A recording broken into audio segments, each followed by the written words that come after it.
Welcome to Printing Expo Online.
Isn't it just amazing to think how fast 3 hours just passes by? I can't even believe it myself. But here we are at the very final session today here at with industry experts. What's it called? Industry Speaks. I mean, yeah, you're laughing at me. You've not been sitting here for 3 hours, right?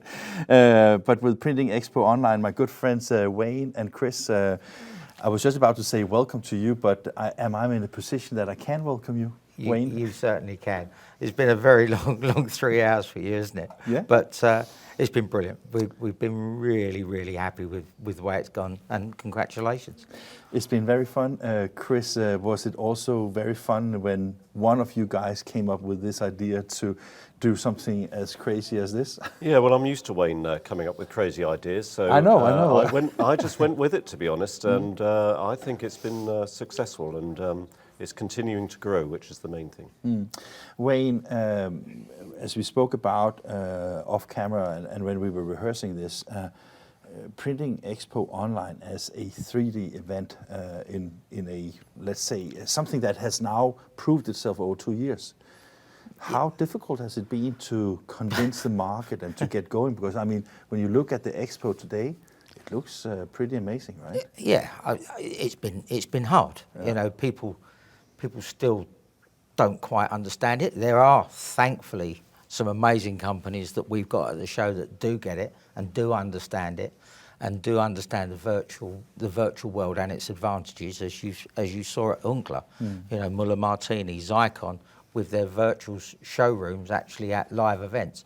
So it's turning slowly, but we're getting there. Chris, you said that you executed on Wayne's crazy ideas. Has that been like that from the beginning?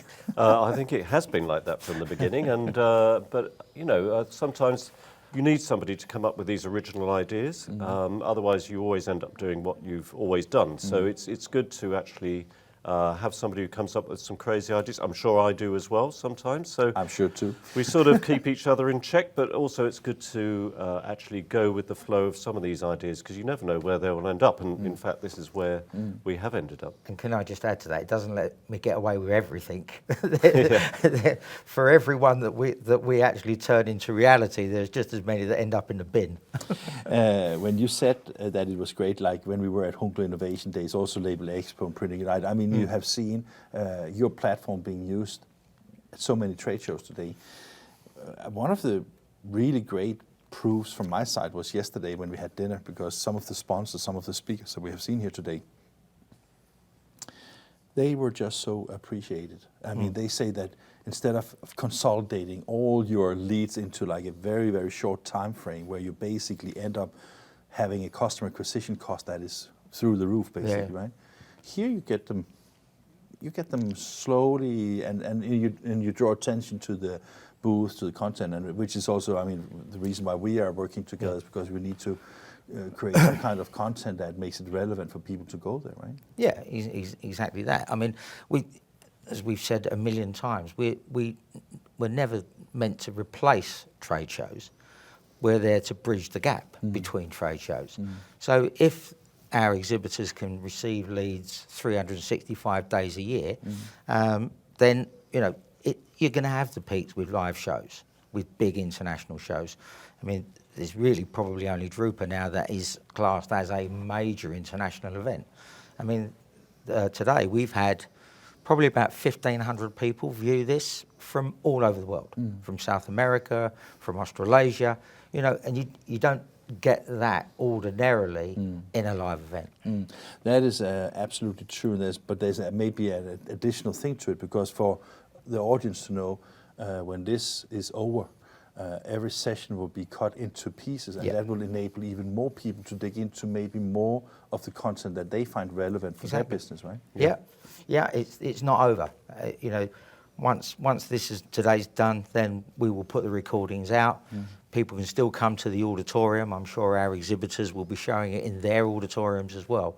So yeah, it gives a much longer life to content.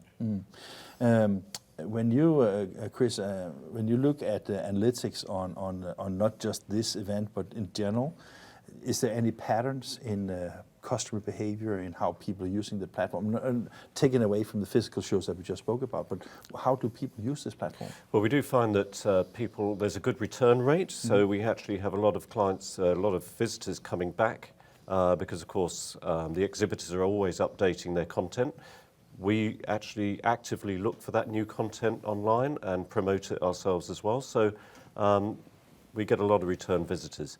And we're always pushing to get new visitors, of course. And it's opening new stands, brings in new people. All the other exhibitors benefit from that as well. So, But my real question was maybe because one of the things that I spoke to Phil from Kornit about, the main sponsor here at the Industry Speaks, spoke about is that the age differences, I mean the generational kind of thing that we see. Is this the future for younger people to get information about product? I mean, we cannot be all virtual. At some point, we need to produce something, right? But is this, in your opinion, and what you see from the demographics that you have on Printing Expo Online, is this part of a solution? Yeah, totally. I mean, we have a big demographic between the 25 and 35-year-olds. And we know that there is an age gap in this industry. We need to bring younger people, and it is just a good way to promote our business, if you like, our industry to the younger people. And, they get it. They do everything online, and this is not unusual for them.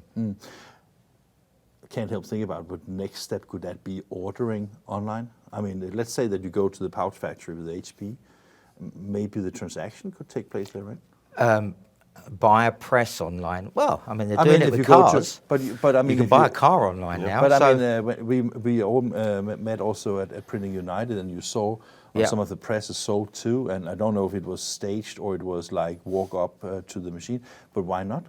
well, we have an exhibitor in the show that's actually got two machines. One is covered because they're still yet to release that. So we're going to do a launch date and a launch presentation on the day that they produce that new machine. Which exhibitor is that? That's Ribbler.